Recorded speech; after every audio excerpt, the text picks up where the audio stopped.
Halo semuanya, kami mahasiswa dari program studi D3 Akuntansi Politeknik Negeri Malang.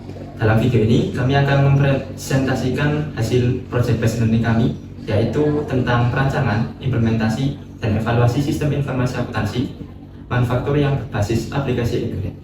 Melalui proyek ini, kami juga belajar bagaimana penerapan sistem akuntansi secara langsung di perusahaan manufaktur, mulai dari proses input data sampai penyajian laporan yang dibutuhkan oleh manajemen. Halo, perkenalkan nama saya Farel Madana Raustrin. Di saya bertanggung jawab pada input transaksi pembelian di Accurate, mengklasifikasi biaya dan standar produksi pada Admin, dan menyusun bab 4 laporan PSIA serta membuat flowchart. Saya Visa Jalvia, bertanggung jawab pada input transaksi produksi di Accurate, melakukan alokasi BOP dan analisis korelasi pada Admin, menyusun bab 6 laporan SIA dan juga membuat blueprint. Saya Naila Irfatus Solihah, bertanggung jawab pada input transaksi penjualan di Accurate, melakukan uji regresi dan analisis CVP pada Admin, menyusun bab 5 laporan PSIA serta membuat flowchart. Saya Rahima Marfa Putri Gunawan, bertanggung jawab pada input transaksi produksi di Accurate, melakukan uji regresi dan analisis CVP pada akuntansi manajemen dan menyusun bab 3 laporan PSIA serta membuat blueprint. Saya Sabta Hotmali Patricia, bertanggung jawab pada input transaksi kas dan bank, penyesuaian dan alokasi di Accurate, melakukan alokasi BOP dan analisis korelasi, serta analisis varians dan analisis diferensial pada Admin, serta menyusun bab 2 laporan PSIA.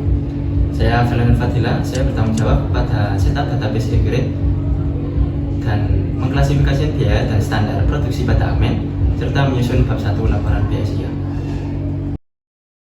Ini saya akan menjelaskan deskripsi usaha simulasi. Untuk objek simulasi, kami memilih CV Mangga Konveksi Indonesia, yaitu sebuah usaha manufaktur yang berfokus pada produksi work jacket denim dan work jacket kanvas. Kami memilih industri konveksi ini karena menurut kami perusahaan ini cukup merepresentasikan kembalian nyata di lapangan, yaitu banyak sekali pelaku UMKM yang terlalu berfokus pada kegiatan produksi dan penjualan, namun mengesampingkan pencatatan biaya yang terstruktur. Akibatnya, mereka seringkali kesulitan mengatur harga pokok produksi atau HPP secara akurat dan kehilangan kendali atas efisiensi biaya. Secara operasional, CV Mangga Konveksi Indonesia melakukan produksi massal untuk produk yang seragam secara berkelanjutan. Satu batch produksi sebanyak 500 unit biasanya memakan waktu siklus hingga 2 minggu. Karena proses produksi ini tidak selesai dalam 1 hari kerja, secara alami perusahaan akan selalu memiliki saldo work in process atau barang dalam proses pada akhir hari atau akhir periode akuntansi. Karakteristik produksi berantai lintas hari inilah yang menjadi alasan utama mengapa sistem ini mutlak harus dirancang dengan pendekatan proses costing, bukan sekedar job order costing. Melalui desain sistem ini, kami mengakumulasikan biaya secara berurutan, mulai dari penyerapan bahan baku di departemen pola dan pemotongan, penjahitan di departemen penjahitan, hingga penyempurnaan di departemen finishing. Logika sistem pencatatan yang terintegrasi ini memungkinkan untuk manajemen untuk tidak hanya melihat produk akhir, tetapi juga memantau arus biaya secara presisi di setiap titik produksi. Data inilah yang pada akhirnya akan menjadi fundamental bagi perusahaan dalam menetapkan harga jual yang kompetitif dan mengendalikan pemborosan di masing-masing departemen. Nah, selanjutnya di sini saya akan menjelaskan beberapa flowchart dari kelompok kami. Yang pertama yaitu adalah flowchart proses bisnis. Flowchart ini dimulai dari kegiatan pembelian bahan baku dan bahan penolong, kemudian dilanjutkan ke proses produksi. Setelah diproduksi, maka dilakukan penjualan kepada pelanggan dan seluruh transaksi yang terjadi akan dicatat pada tahapan pencatatan dan pelaporan oleh bagian akuntansi. Dengan demikian, seluruh aktivitas perusahaan membentuk satu siklus operasional yang saling terintegrasi. Selanjutnya ada proses pembelian manual. Yang pertama yaitu proses pembelian diawali dari bagian gudang yang melakukan pencetakan terhadap ketersediaan persediaan bahan baku maupun bahan penolong. Apabila persediaan masih mencukupi kebutuhan produksi, maka proses pembelian tidak perlu dilakukan dan proses berakhir. Namun apabila stok tidak mencukupi, bagian gudang membuat laporan kebutuhan barang dan mengajukan permintaan pembelian kepada bagian pembelian. Setelah menerima permintaan tersebut, bagian pembelian mengajukan permohonan persetujuan kepada pemilik perusahaan. Lalu pemilik kemudian melakukan evaluasi kebutuhan pembelian, dan jika disetujui, bagian pembelian akan melakukan pembelian kepada pemasok yang menawarkan harga dan kualitas yang sesuai. Setelah transaksi selesai, pemasok menerbitkan faktur pembelian yang diterima oleh bagian pembelian. Lalu faktur tersebut kemudian diserahkan kepada bagian akuntansi untuk dicatat sebagai transaksi pembelian perusahaan. Melalui prosedur ini, perusahaan dapat memastikan bahwa setiap pembelian dilakukan berdasarkan kebutuhan yang nyata dan telah memperoleh otorisasi dari pihak yang berwenang. Nah, selanjutnya di sini ada flowchart produksi. Proses produksi dimulai dari pemilik yang membuat rencana produksi dan menerbitkan perintah kerja. Perintah kerja tersebut menjadi dasar pelaksanaan produksi dan pada 3 departemen utama, yaitu yang pertama departemen cutting atau pemotongan, yang kedua departemen sewing atau penjahitan, yang ketiga departemen finishing. Dan pada setiap departemen dibuat daftar kebutuhan bahan baku dan bahan penolong yang kemudian dituangkan dalam dokumen bukti permintaan barang atau BPMB. Dan dokumen BPMB dikirimkan kepada gudang untuk memperoleh bahan yang dibutuhkan dalam proses produksi. Selanjutnya gudang melakukan verifikasi dokumen jika dokumen sesuai. Dan jika dokumen sesuai, gudang mengeluarkan bahan dan membuat bukti pengeluaran barang gudang atau BPNBG. Selanjutnya bahan yang telah dikeluarkan kemudian diserahkan kepada masing-masing departemen produksi. Pada departemen cutting dilakukan proses pemotongan hingga menghasilkan barang dalam proses atau work in progress pertama yang disebut WIP 1. WIP 1 kemudian diteruskan ke departemen sewing untuk dilakukan proses penjahitan hingga menghasilkan WIP 2. Selanjutnya dari WIP 2 diteruskan ke departemen finishing untuk dilakukan proses penyempurnaan produk hingga menjadi barang jadi. Setelah barang jadi selesai diproduksi, produk diserahkan ke gudang toko atau disimpan dan dipersiapkan untuk dijual. Setiap departemen juga membuat laporan produksi sebagai bentuk pertanggungjawaban atas aktivitas yang telah dilakukan. Laporan produksi tersebut menjadi dasar bagi bagian akuntansi dalam melakukan pencatatan biaya produksi dan penyusunan laporan produksi. Selanjutnya ada flowchart penjualan. Proses dimulai dari ketika bagian penjualan melakukan penawaran produk kepada pelanggan. Apabila pelanggan belum tertarik, maka proses penawaran akan dilakukan kembali. Namun jika pelanggan menerima penawaran, bagian penjualan akan memproses kontrak penjualan. Apabila kontrak telah disepakati oleh kedua belah pihak, maka bagian penjualan membuat surat jalan dan dokumen permintaan pengeluaran barang di toko gudang. Dan selanjutnya dokumen tersebut kemudian dikirimkan kepada bagian gudang sebagai dasar untuk menyiapkan barang pesanan. Selanjutnya gudang menyiapkan barang jadi sesuai dengan permintaan pelanggan dan menyerahkan barang tersebut untuk proses pengiriman. Setelah barang dikirim dan dianggap telah diterima pelanggan, bagian penjualan membuat faktur penjualan. Lalu faktur penjualan tersebut kemudian diserahkan kepada bagian akuntansi untuk dicatat sebagai transaksi penjualan perusahaan. Melalui prosedur ini, perusahaan dapat memastikan bahwa setiap penjualan didukung oleh dokumen yang lengkap dan dapat dipertanggungjawabkan. Setelah melakukan penjualan, maka bagian akuntansi melakukan pencatatan dan pelaporan.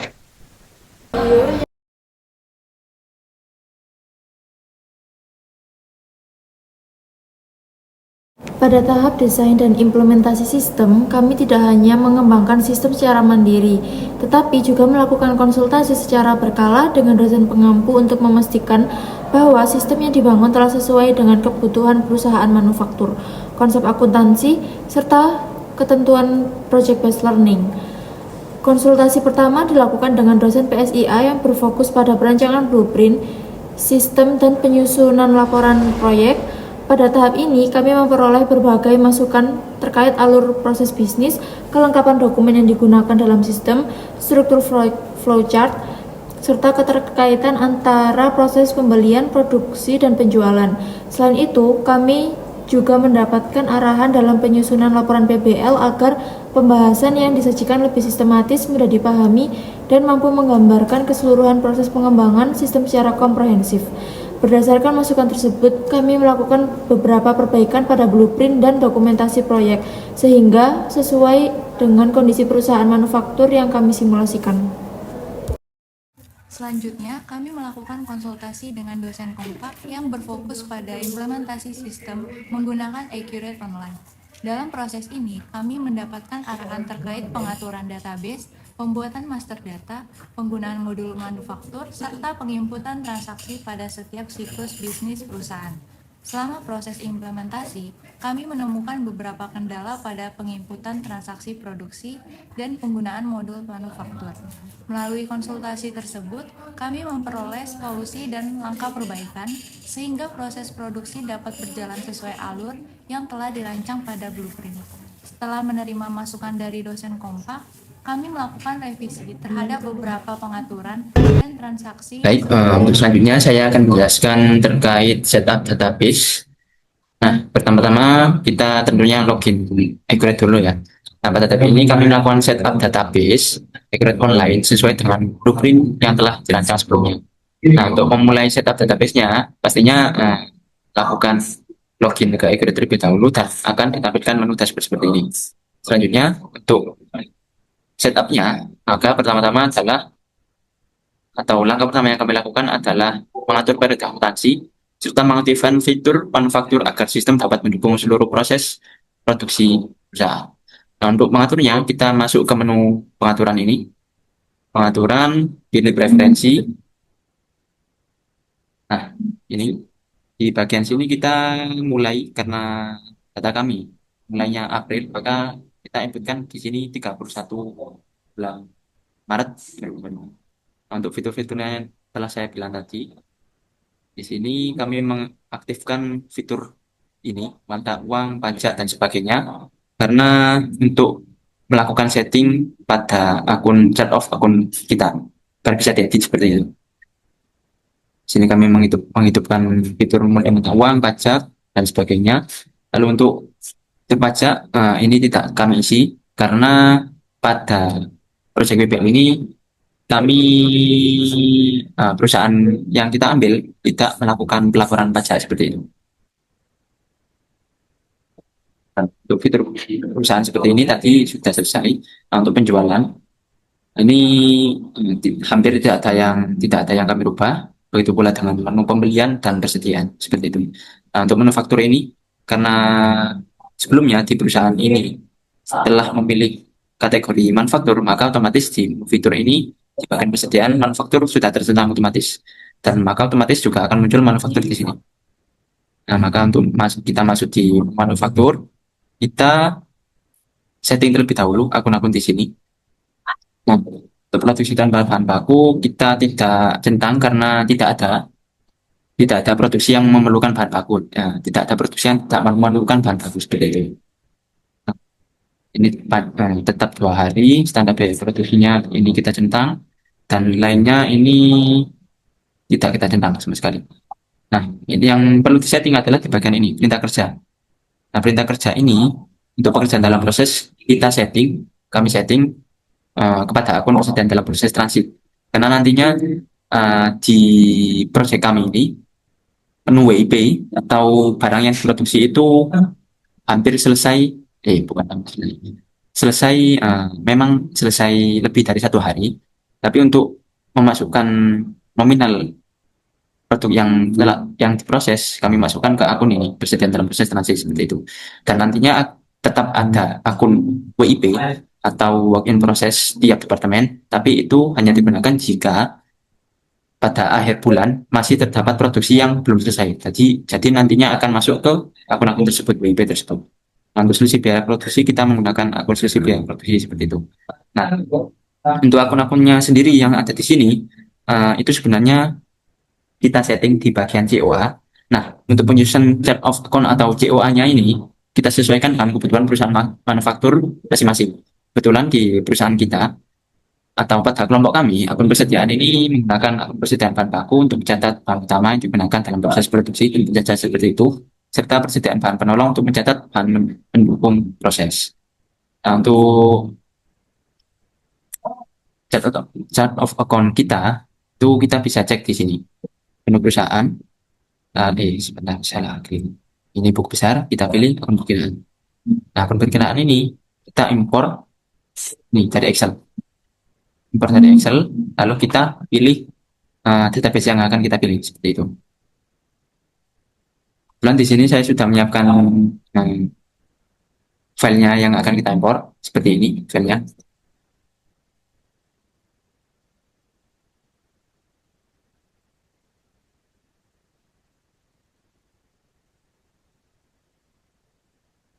Nah, untuk file chart of account kita ada seperti ini, kasih tangan dan sebagainya.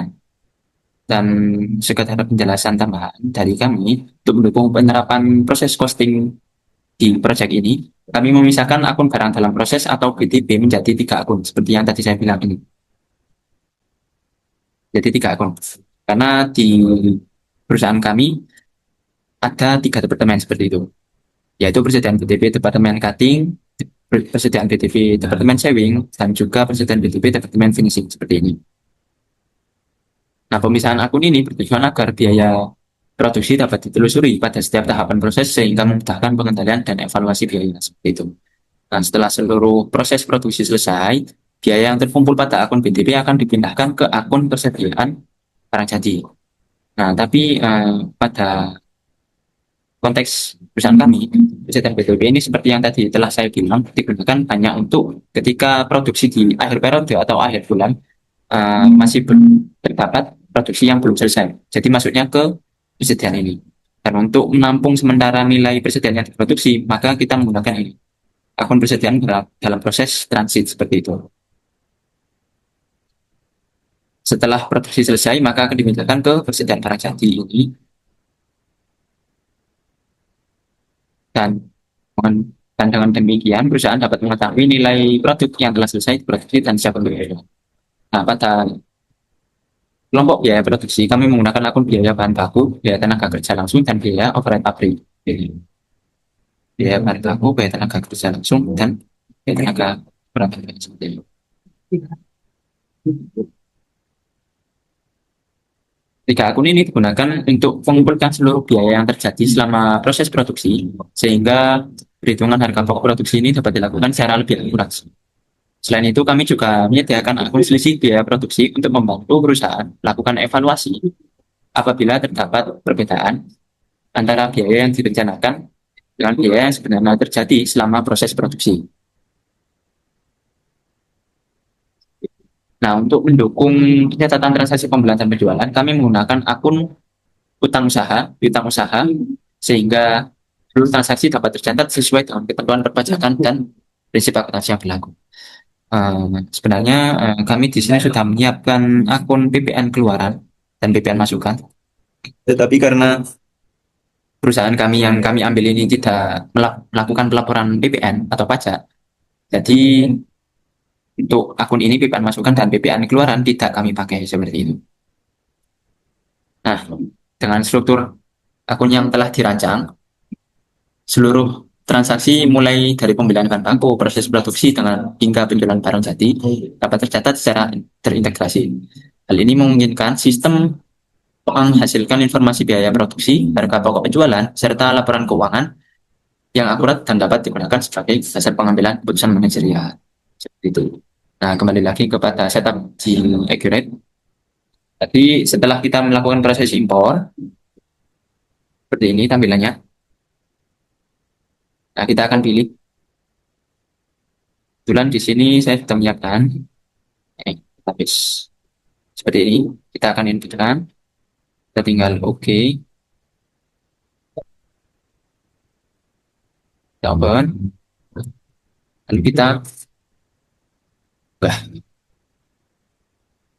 lanjutkan. Dan nantinya lakukan ini. Perlu dinyatakan jika sebelumnya ada database sebelumnya. Kita lanjutkan. Nah, karena konteksnya di sini sudah kami lakukan impor, maka tidak perlu di proses lebih lanjut seperti itu. Oke. Nah, untuk selanjutnya, ini di Accurate sudah menunjukkan bagian mana yang harus kita lakukan setup terlebih dahulu. Di bagian custom bank, tadi termasuk di akun atau chat account sudah selesai. Dan untuk barang dan jasa, pelanggan, dan pemasok, serta aset-aset yang dimiliki oleh perusahaan, juga bisa dilakukan impor seperti langkah yang telah saya contohkan seperti tadi. Nah, untuk langkah selanjutnya akan dijelaskan oleh rekan kami. Sekian dari saya.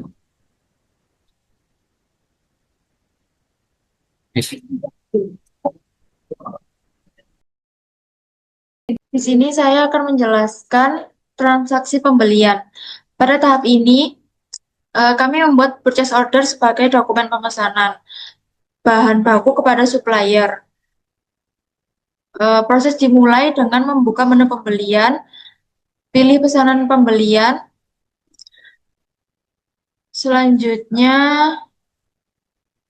input nama pemasok, seperti ini CV denim saya abadi dan tanggal pemesanan pada tanggal 25 April 2025. Setelah itu, cari barang yang akan dipesan melalui cari barang dan jasa sesuai dengan kebutuhan produksi perusahaan. Kalau di sini kami ingin membeli kain denim. Kemudian, atur pengiriman melalui menu informasi dengan mengubah tanggal pengiriman. Seperti ini pada tanggal 25. Setelah seluruh data pesanan sesuai, transaksi disimpan ke dalam sistem pada kanan atas ini. Purchase order ini berfungsi sebagai dokumen resmi yang menunjukkan jenis barang, jumlah barang, serta pengiriman yang telah disepakati dengan supplier. Pada tahap ini, belum terbentuk jurnal akuntansi karena perusahaan masih dalam proses pemesanan dan belum menerima barang maupun tagihan dari supplier.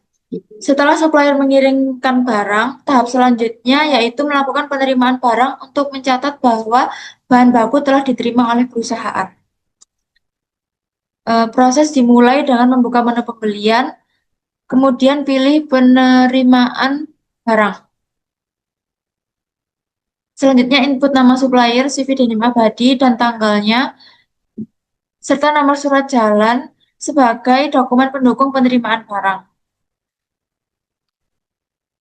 Untuk mengambil data pesanan yang sebelumnya telah dibuat, kami memilih menu ambil, kemudian pilih pesanan, pembelian, dan purchase order yang terkait. Setelah data muncul, sesuaikan kuantitas barang yang diterima berdasarkan informasi pada surat jalan. Setelah itu klik lanjut. Langkah ini dilakukan untuk memastikan bahwa jumlah barang yang dicatat dalam sistem sesuai dengan barang yang benar-benar diterima dari supplier. Selanjutnya kami menentukan penyimpanan barang dengan memilih gudang umum sebagai gudang tujuan. Setelah seluruh data sesuai, transaksi disimpan ke dalam sistem. Nah, ini klik simpan. Melalui proses penerimaan barang ini, stok bahan baku pada gudang perusahaan bertambah sesuai barang yang diterima. Selain itu, sistem juga menyediakan dokumentasi yang jelas mengenai hubungan antara purchase order, surat jalan, dan barang yang masuk ke gudang, sehingga proses pengendalian persediaan jadi lebih terstruktur dan mudah ditelusuri. Selanjutnya, kami mencatat pembelian itu pada menu faktur pembelian. Ke menu pembelian, lalu pilih faktur pembelian. Setelah itu, input data seperti nama pemasok dan tanggalnya. Setelah data supplier dan rincian bahan diinput, transaksi disimpan ke dalam sistem. Klik simpan.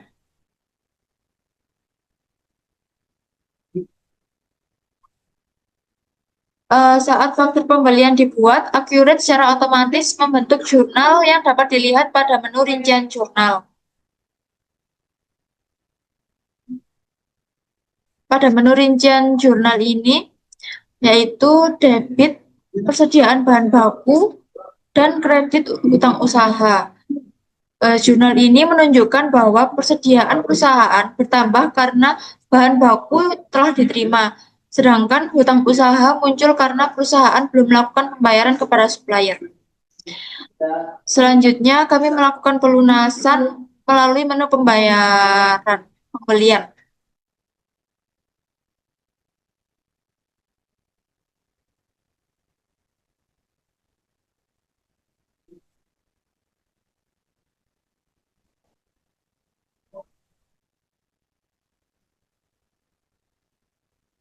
Pada tahap ini, sistem otomatis membentuk jurnal. Jurnal pada debit itu hutang usaha dan pada kredit kas di bank. Jurnal tersebut menunjukkan bahwa kewajiban kepada supplier telah dibayarkan sehingga saldo hutang berkurang dan saldo kas perusahaan juga berkurang. Dampak transaksi ini dapat dilihat pada daftar laporan.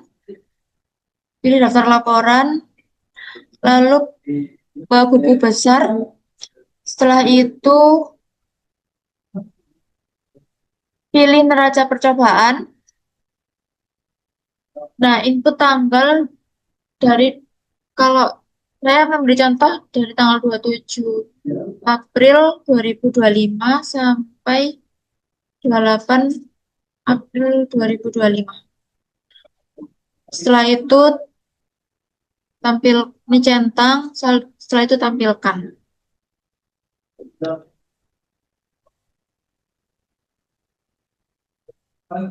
Di sini terlihat pada akun persediaan bahan baku yang memiliki saldo awal sebesar 22.265.000 dengan perubahan debit sebesar 129.100.000 dan perubahan kredit sebesar 5.950.000 sehingga saldo akhirnya 145.415.000. Jika dilihat pada buku besar persediaan bahan baku terdapat rincian transaksi seperti ini.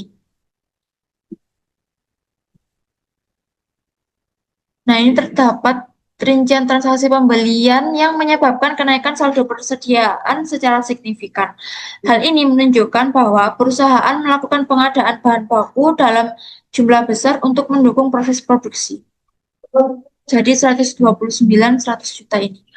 Melalui proses ini, Accurate mampu mengintegrasikan transaksi pembelian, pembayaran, persediaan, dan laporan keuangan secara otomatis, sehingga informasi yang dihasilkan lebih akurat dan mudah dianalisis.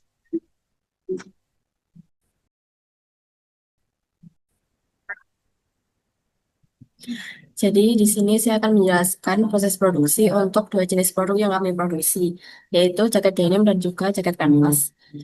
Dalam sistem Accurate yang kami gunakan Accurate ini berguna untuk mencatat seluruh biaya produksi yang terjadi pada setiap departemen, sehingga biaya tersebut dapat ditelusuri secara rinci.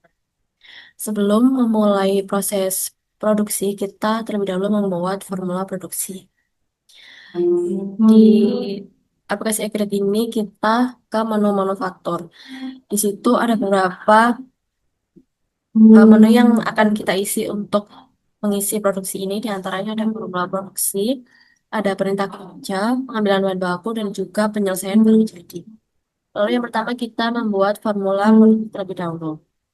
Di sini ada beberapa hal yang harus kita isi. Yang pertama ada work jacket canvas WIB 1 atau Departemen 1, work jacket canvas WIB 2, dan juga work jacket canvas WIB 3, serta work jacket canvas di barang jadi. Nah, itu kita lakukan juga di jaket denim. Kita membuat formula produksi work jacket denim WIB 1, work jacket denim WIB 2, work jacket denim WIB 3, dan juga work jacket denim barang jadi.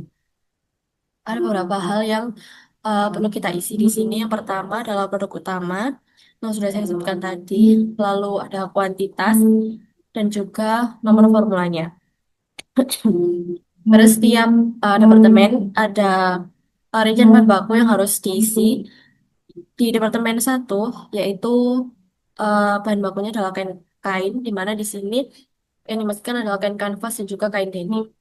Lalu di Departemen 2, kita menambahkan bahan baku hasil dari Departemen 1, yaitu work jacket canvas WB 1, lalu kita menambahkan resleting dan juga benang jahit.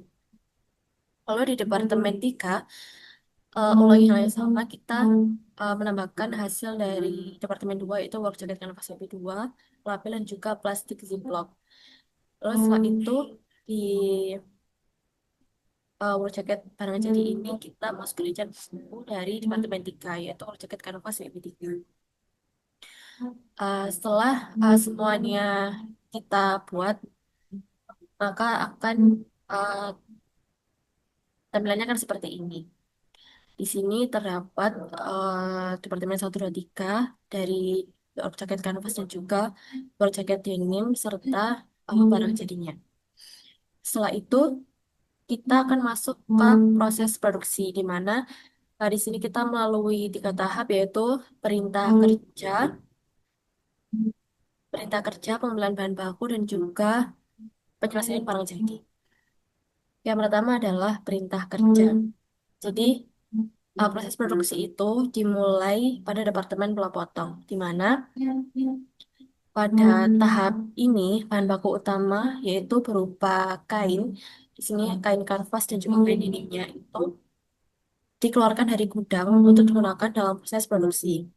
Nah, ketika bahan baku itu digunakan, maka nilainya tidak lagi dicatat sebagai persediaan bahan baku, melainkan dipindahkan ke akun work in process sebagai produk yang masih dalam proses pengerjaan. Di situ bisa dilihat dari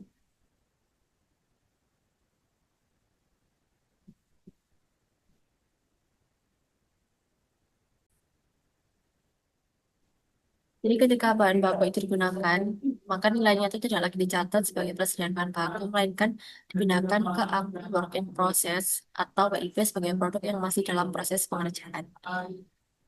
Setelah itu, ketika sudah melakukan perintah kerja, maka kita akan melakukan proses pengambilan bahan baku. Di sini, sebelum itu kita ketika mengisi perintah kerja kita juga harus mengisi tanggal berapa dimulainya dan tanggal berapa selesainya di setiap departemen. Lalu selanjutnya kita ke pengambilan bahan baku.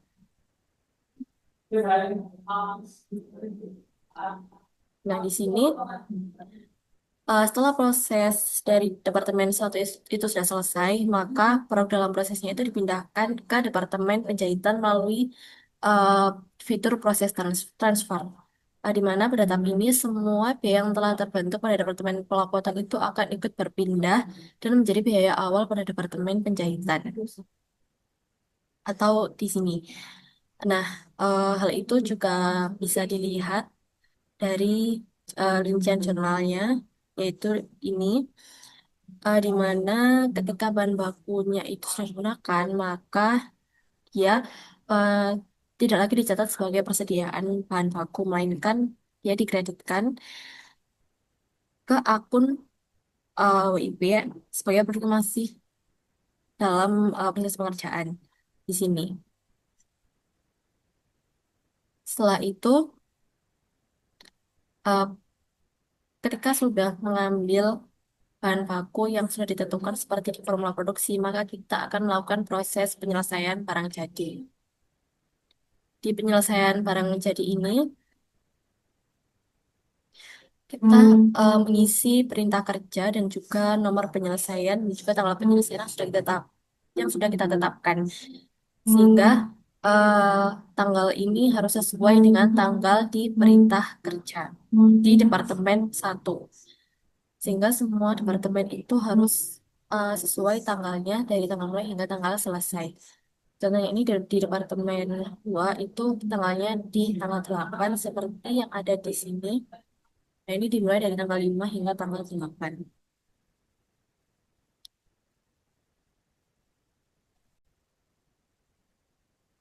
Melalui setiap proses transfer yang sudah dilakukan dari tiap departemen tadi, sistem iGrade itu akan secara otomatis memindahkan akumulasi biaya dari satu departemen ke departemen berikutnya. Dan dengan demikian, seluruh biaya bahan baku, PTKL, dan juga BOP yang terjadi pada setiap tahap produksi itu dapat ditelusuri dan dihitung sebagai biaya produksi produk secara keseluruhan. Contohnya di sini di perintah kerja ini, kita bisa melihat em, rincian biayanya di sebelah sini. Nah, di sini terlihat bahwasannya PTKL dan juga BOP-nya itu kita alokasikan ke setiap tahap produksi, sehingga itu nanti akan dapat mudah untuk ditelusuri dan juga dihitung sebagai biaya produksi produk secara keseluruhan.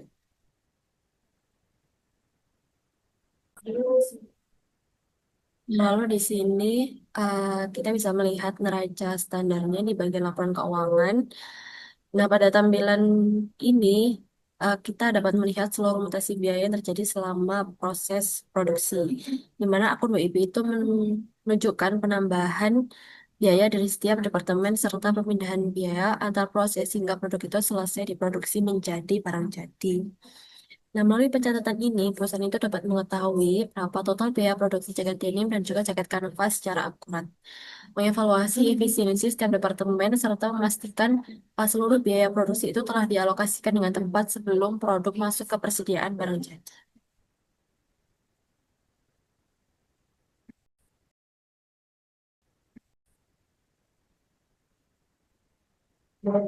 Jadi, saya akan menjelaskan mengenai langkah-langkah transaksi penjualan. Pertama, kita dapat menginput pesanan penjualan. Kita input terlebih dahulu nama pelanggan, tanggal pesanan, dan nomor pesanan. Ketika sudah sesuai, kita klik ambil, lalu kita pilih penawaran. Jika tidak ada transaksi penawaran sebelumnya, maka kita bisa mengklik cari atau pilih barang di kolom tersebut. Setelah sudah sesuai semua, kita bisa klik simpan. Sebelum itu kita bisa lihat dulu info lainnya. Kita bisa input terlebih dahulu tanggal pengiriman pesanan tersebut. Lalu kita pilih pengirimannya melalui apa. Seperti kasus ini, kami melakukan pengiriman melalui mobil. Lalu di biaya lainnya, dikarenakan biaya ongkir atau biaya pengiriman ditanggung oleh pembeli, maka kita bisa memilih akun pendapatan angkut penjualan, lalu kita mengisi nominal sesuai biaya pengiriman di transaksi tersebut. Setelah itu, kita bisa klik simpan. Setelah menginput pesanan penjualan, kita bisa melakukan pengiriman pesanan sesuai dengan tanggal dan data yang ada di kartu pesanan penjualan. Selanjutnya, di faktur penjualan, kita bisa input nama pelanggan, tanggal faktur tersebut, dan nomor faktur yang ada. Setelah itu, kita bisa klik ambil, lalu kita pilih pengiriman sesuai dengan transaksi tersebut. Setelah melakukan pemilihan pengiriman, ini adalah tampilan dari faktur penjualan. Kita bisa melihat data-data sudah sesuai atau belum. Jika sudah sesuai, kita bisa mengklik simpan di pojok kanan atas. Lalu, untuk faktur penjualan, ini akan berdampak di daftar laporan atau laporan keuangan. Kita bisa lihat di laporan neraca. Jadi, semisal penjualannya kredit, akan mempengaruhi akun piutang usaha di laporan neraca atau laporan posisi keuangan. Nah, seperti pada gambar, di tanggal 5 April 2025, piutang usaha akan bertambah di debit sebesar 31.750.000. Sedangkan jika ada transaksi penjualan tunai, akan mempengaruhi akun kas dan bank. Nah, jadi proses ini secara real time membuat manajemen atau memudahkan manajemen untuk memantau nilai pendapatan dan daftar pelanggan yang masih belum bayar atau sudah bayar, tanpa harus menunggu laporan akhir bulan. Untuk laporan laba rugi sendiri, dampaknya yaitu salah satunya ada di akun harga pokok penjualan. Seperti pada gambar, di harga pokok penjualan dari transaksi 5 April 2025, kita bisa lihat harga pokok penjualan bertambah di debit 31.500.000. Sedangkan untuk penjualan di tanggal 5 April 2025 akan bertambah di kredit sebesar 31.500.000. Jadi, Accurate Online ini akan secara otomatis mengakui harga pokok penjualan di saat bersamaan. Jadi ketika faktur tersebut disimpan, sistem langsung menghitung HPP berdasarkan metode yang digunakan, seperti FIFO atau average. Lalu dicatat sebagai beban. Nah, secara bersamaan, sistem ini mengurangi nilai persediaan barang jadi sesuai dengan jumlah unit yang terjual. Jadi, sistem ini akan memastikan bahwa laporan keuangan, yaitu di laporan laba rugi, akan mencerminkan pendapatan yang sudah dikurangi oleh harga pokok penjualan. Lalu, Untuk neraca, langsung menunjukkan nilai persediaan yang sudah disesuaikan atau terbaru tanpa harus melakukan penyesuaian manual di akhir bulan atau di akhir periode. Nah, selanjutnya, ketika sudah melakukan faktur penjualan atau menginput faktur penjualan, kita bisa melakukan proses penerimaan penjualan apabila ada customer yang sudah membayar.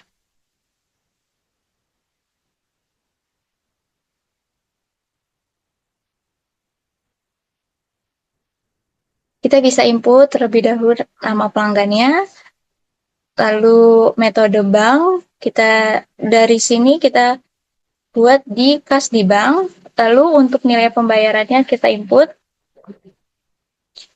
Kita bisa ambil lalu kita cari faktur yang sesuai dengan pembayaran tersebut. Di info lainnya, kita bisa klik metode bayar dengan contoh ini adalah metode bayarnya tunai. Lalu kita juga menginput nomor bukti dan tanggal pembayaran. Setelah sudah sesuai, kita bisa mengklik simpan di pojok kanan atas. Setelah itu, faktur penjualan pun akan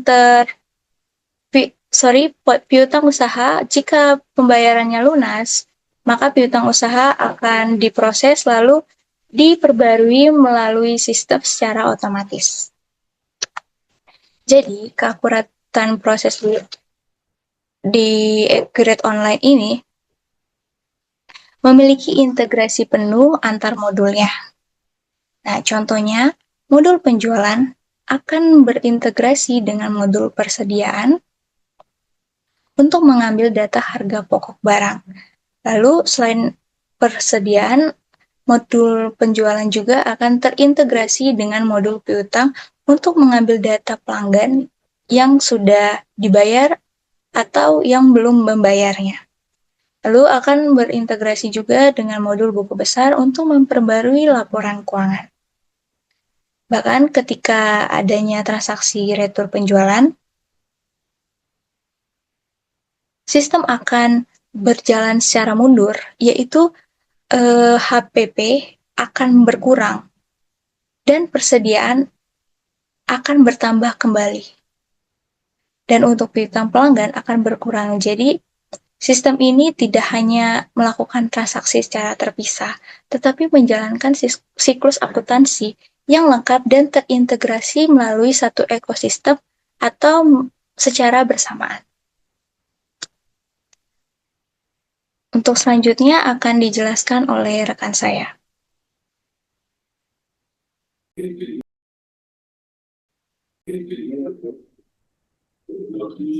Baik, untuk selanjutnya di sini saya akan membahas terkait laporan keuangan yang akan dihasilkan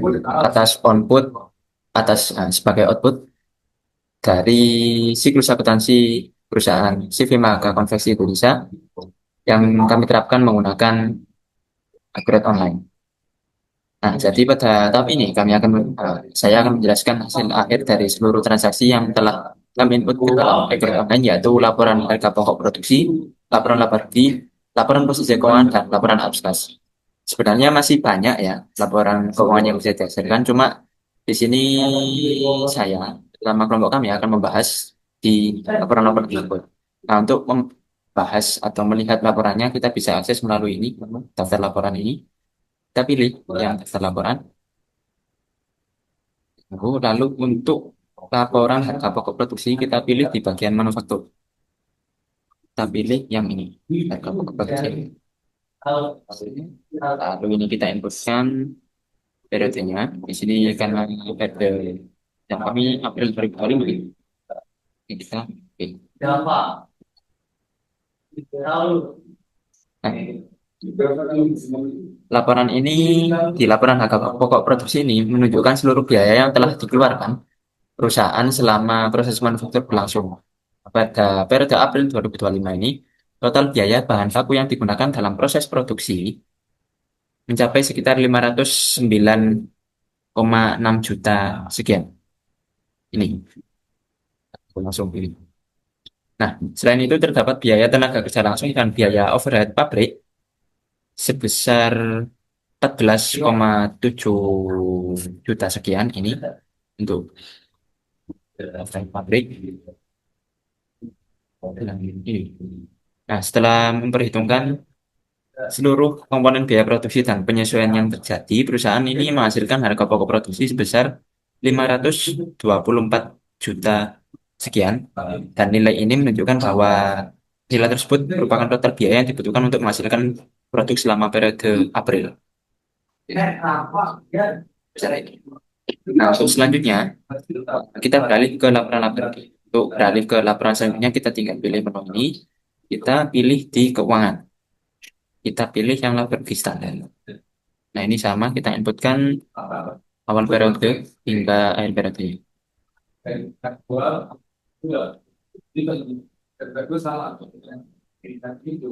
Pilih sebelum dan Nah, pada bulan April 2025 ini, perusahaan memperoleh pendapatan penjualan sebesar 180,5 juta. Pas ini, kita ini. Nah, dari penjualan tersebut, sistem secara otomatis menghitung harga pokok penjualan, yang mana nilai harga pokok penjualan itu sebesar ini, 143 juta sekian. Sehingga menghasilkan laba kotor senilai ini, 37 juta sekian. Nah, laba kotor ini kemudian dikurangi dengan berbagai beban operasional, ini, ada beban gaji, upah, dan lain-lain. Nah, yang mana total beban operasional tersebut senilai 10 juta sekian ini. Sehingga pendapatan dari operasional saja itu senilai 27 juta sekian. Dan ditambah dengan pendapatan serta beban non operasional itu di sini konteksnya ada hanya ada pendapatan angkut penjualan sebesar 850 ribu rupiah, maka hasil akhirnya mencapai laba bersih yaitu ini 27 juta 900 sekian. Nah, dari laporan ini dapat disimpulkan bahwa harga pokok penjualan ini sangat memiliki pengaruh yang sangat besar terhadap laba perusahaan. Dan nilai HPP ini yang mencapai lebih dari 79% dari total penjualan. Ini, 193 ini mencapai lebih dari 79% dari total penjualan menunjukkan bahwa efisiensi penggunaan bahan baku, tenaga kerja, dan overhead menjadi faktor utama dalam meningkatkan profitabilitas perusahaan. Yang mana semakin rendah HPP atau harga pokok penjualan yang dapat dicapai tanpa menurunkan kualitas produk, maka semakin besar pula laba yang dapat diperoleh oleh perusahaan.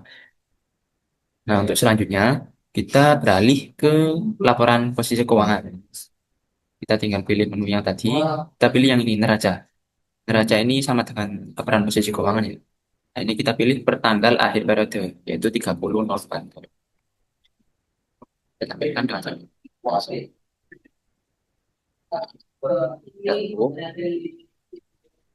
Nah, pada tanggal 30 April, per 30 April 2025, total aset perusahaan ini ada banyak ini ya. Total aset perusahaan ini tercatat sebesar 600, nah ini aset lancarnya 400, dan untuk total aset ini 622 juta sekian, dan aset terbesar perusahaan ini berasal dari persediaan. Nah, bisa dilihat, ini persediaan senilai 265 juta. Sedangkan yang lain, ya, kondisi ini menunjukkan bahwa sebagian besar sumber daya perusahaan masih berada dalam bentuk persediaan dan aset produksi yang mendukung kegiatan operasional manufaktur. Dan dari sisi kewajiban, jika dilihat, perusahaan ini memiliki total utang cukup sedikit ya, yaitu sebesar 59 juta. 59 juta, sekian. Totalnya ini 59 juta sekian. Nah, struktur ini menunjukkan bahwa perusahaan memiliki tingkat solvabilitas yang baik karena sebagian besar asetnya dibiayai oleh modal sendiri dibandingkan dengan utang. Nah, bisa dilihat bahwa jumlah kewajibannya hanya 59.800.000, sedangkan ekuitasnya ini senilai 500 juta. Dan yang terakhir, kita beralih ke laporan arus kas. Kita ke arus kas. Ini laporan arus kas, ini proses langsung. Kita lihat yang langsung saja ya, biar bisa melihat segi operasionalnya bagaimana. Saya pilih dari komputer.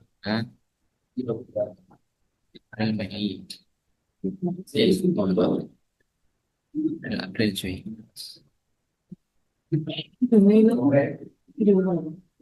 Ketemu. Nah, ini bisa tertera bahwa ini arus kas metode langsung. Nah, bahwa bisa dilihat bahwa dari ini aktivitas operasional menghasilkan arus kas bersih positif senilai mana? Ini ngomong aktivitas operasi.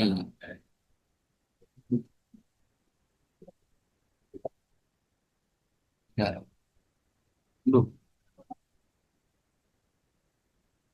Ya, ini memang ini ya.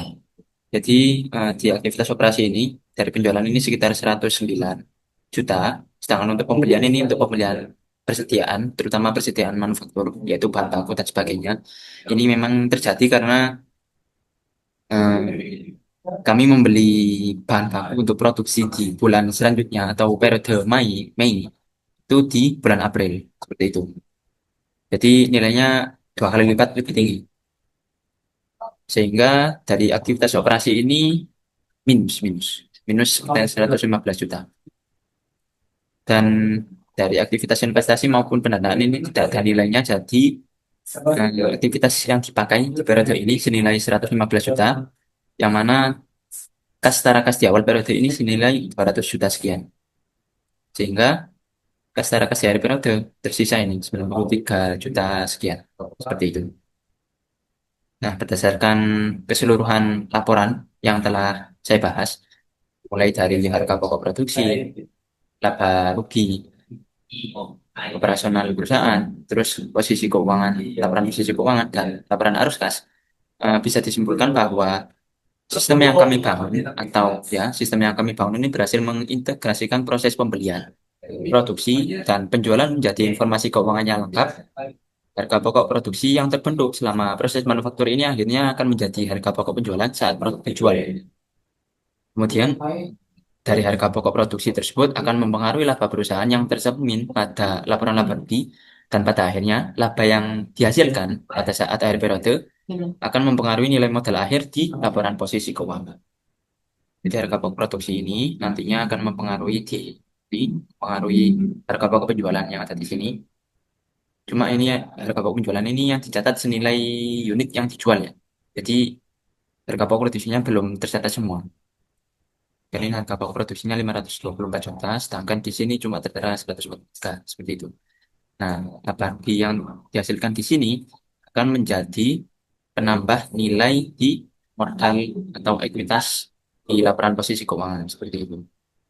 Nah, informasi tersebut nantinya akan dapat digunakan manajemen untuk mengevaluasi efisiensi dapat digunakan manajemen untuk mengevaluasi efisiensi produksi, mengendalikan biaya, serta mendukung pengambilan keputusan bisnis yang lebih tepat. Seperti itu.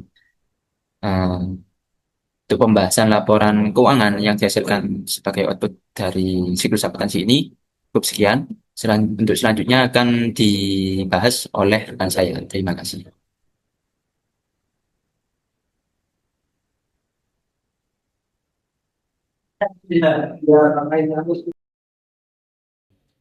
Selanjutnya akan menyampaikan dua hal analisis varians biaya dan big income problem perusahaan dalam bulan April. Hasil analisis varians menunjukkan bahwa semua varians biaya kita bernilai nol. Tidak ada yang dirugikan.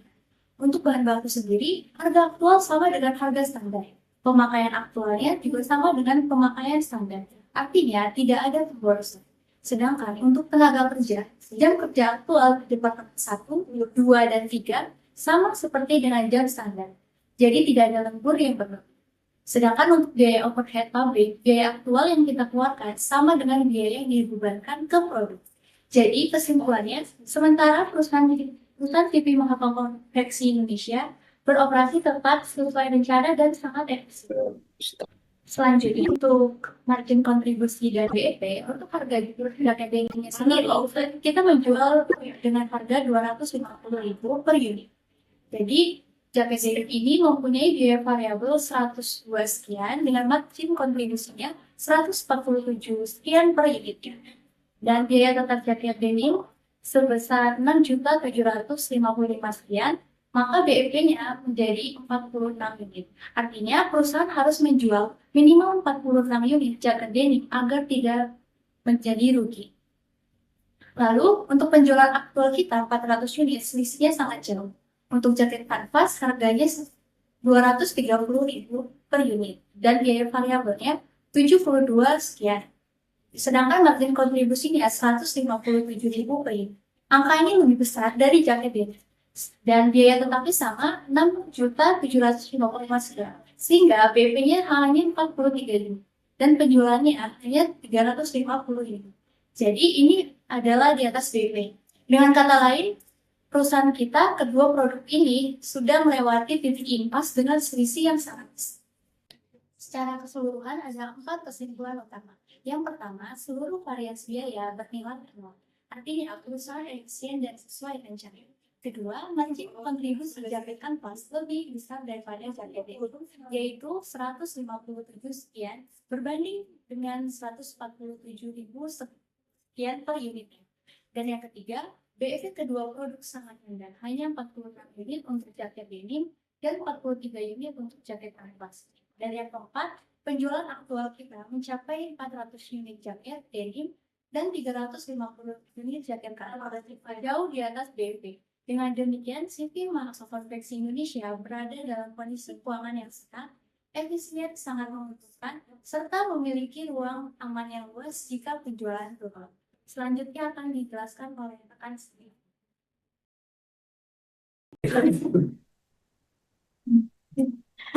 Berdasarkan hasil perhitungan yang telah dijelaskan oleh teman saya sebelumnya, perusahaan saat ini berada pada kondisi yang cukup aman karena telah mengetahui titik impas, tingkat keamanan penjualan, dan juga target penjualan yang harus dicapai untuk memperoleh laba yang sudah ditentukan. Namun, dalam praktiknya kondisi pasar dan biaya produksi itu dapat berubah sewaktu-waktu. Oleh karena itu, di sini kami juga melakukan analisis terhadap beberapa kemungkinan yang dapat terjadi, yaitu apabila harga jual itu diturunkan sebesar 5% dan apabila biaya produksi itu mengalami kenaikan sebesar 10%.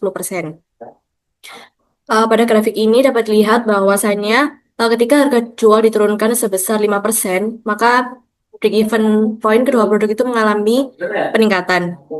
Untuk jaket denim, BEP meningkat dari 45,72 unit menjadi 49,95 unit.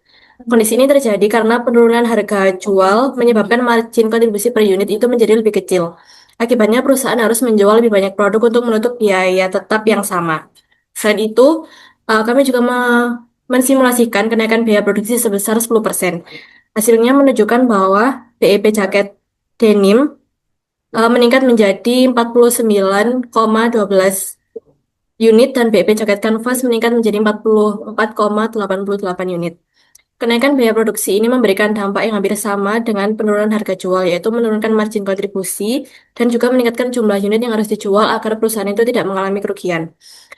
Berdasarkan analisis tersebut, perusahaan itu perlu mempertimbangkan secara hati-hati setiap keputusan pemberian diskon maupun ketika perusahaan itu menaikkan biaya produksi. Meskipun strategi itu dapat dilakukan untuk menyesuaikan kondisi pasar, namun perusahaan juga harus memastikan bahwasanya peningkatan volume penjualan yang diperoleh itu mampu mengimbangi penurunan margin kontribusi sehingga target laba yang sudah ditargetkan itu sudah tercapai.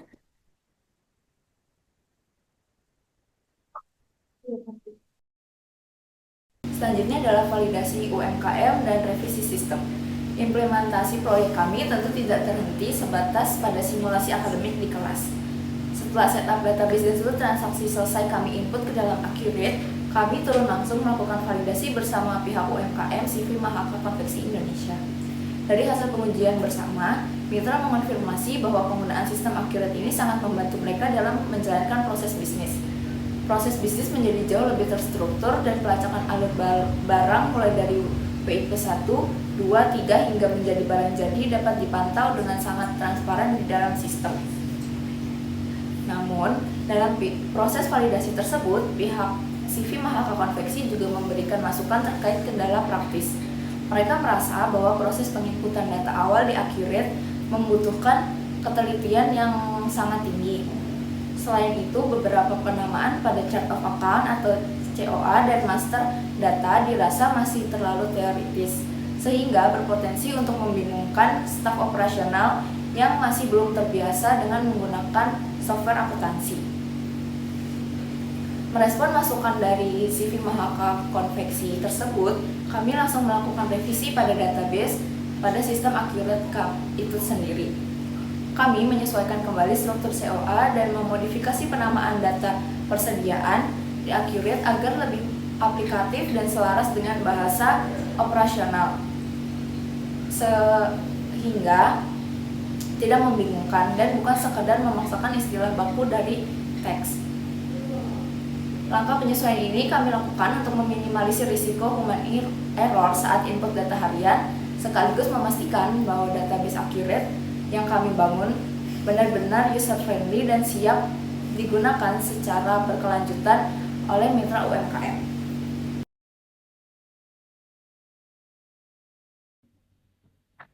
Pada tahap evaluasi sistem final, kami melakukan pengujian terhadap seluruh komponen yang telah dirancang pada blueprint dan diimplementasikan ke dalam Accurate Online.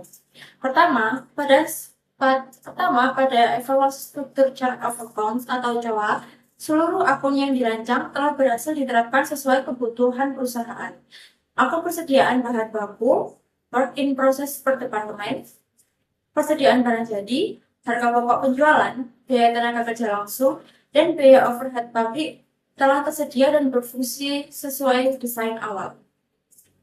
Kedua, pada evaluasi master data, seluruh data utama yang dibutuhkan sistem telah dibuat dan digunakan dengan baik, meliputi data supplier, customer, bahan baku, bahan dalam proses, barang jadi, kategori item, hingga aset tetap. Hal ini memastikan seluruh transaksi dapat diproses secara terintegrasi dalam sistem. Ketiga, pada evaluasi alur sistem, seluruh siklus transaksi telah berjalan sesuai blueprint, mulai dari penawaran pembelian, pesanan pembelian, penerimaan barang, proses produksi, transfer antar proses, penjualan, hingga retur. Hasil pengujian menunjukkan bahwa setiap transaksi dapat diproses dan menghasilkan pencatatan yang sesuai. Keempat, pada evaluasi penggunaan akun work in process atau WIP, akun WIP telah muncul selama proses produksi berlangsung dan saldo WIP dapat dipindahkan ke akun barang jadi setelah proses produksi selesai. Selain itu, tidak ditemukan kesalahan klasifikasi biaya dan metode costing yang digunakan telah sesuai dengan desain sistem yang dirancang. Berdasarkan keseluruhan hasil evaluasi, jumlah temuan ketidaksesuaian adalah 0 dan tidak terdapat area yang mengalami permasalahan. Oleh karena itu, sistem yang kami bangun dinilai telah berjalan secara akurat, konsisten, dan siap untuk diimplementasikan sebagai sistem informasi akuntansi manufaktur berbasis Accurate Online. Sampai lagi tadi pengunjung presentasi dari proyek PBL ini, pembelajaran utama yang kami dapatkan adalah bagaimana merancang sebuah sistem akuntansi yang tidak sekedar rapi secara administratif, tetapi juga strategis untuk mendukung operasional perusahaan manufaktur. Selama pengerjaan PBL, terdapat beberapa kendala yang kami hadapi. Yang pertama adalah minimnya ketersediaan data historis untuk kebutuhan akuntansi manajemen. Sebagai solusinya, kami harus menyusun asumsi data operasional secara mandiri. Meskipun berupa asumsi, kami memastikan rancangan data ini valid, rasional, dan sangat mendekati kondisi real operasional usaha SME Mahaka Konveksi Indonesia. Dengan begitu, saat diimplementasikan ke dalam sistem Accurate, informasi manajerial yang dihasilkan tetap akurat dan bisa dipertanggungjawabkan. Yang kedua adalah keterbatasan akses pada sistem Accurate, karena software ini hanya bisa diakses melalui satu perangkat secara bergantian dan tidak bisa multi-device. Proses setup dan input data memakan waktu yang jauh lebih lama dari perkiraan. Untuk menyiasatinya, kami menerapkan manajemen waktu yang ketat dan membagi jadwal pengerjaan secara bergilir agar proyek tetap selesai tepat waktu. Namun, tantangan tersebut berhasil kami selesaikan berkat integrasi lintas mata kuliah yang telah kami pelajari. Proyek ini benar-benar menyatukan pemahaman teori dan praktik kami, mulai dari mata kuliah sistem informasi akuntansi, akuntansi manajemen, hingga praktik komputer akuntansi, menjadi satu kesatuan solusi bisnis yang nyata. Sekian presentasi hasil project based learning dari tim kami. Kami mengucapkan terima kasih yang sebesar-besarnya atas perhatian dan bimbingan dari Bapak Ibu dosen, serta rekan-rekan semua yang telah menonton video ini. Dan kami mohon maaf yang sebesar-besarnya apabila terdapat banyak kekurangan. Semoga rancangan sistem ini dapat memberikan wawasan yang bermanfaat. Kami dari kelompok 3 kelas 2 PAKT pamit undur diri. Terima kasih dan sampai jumpa.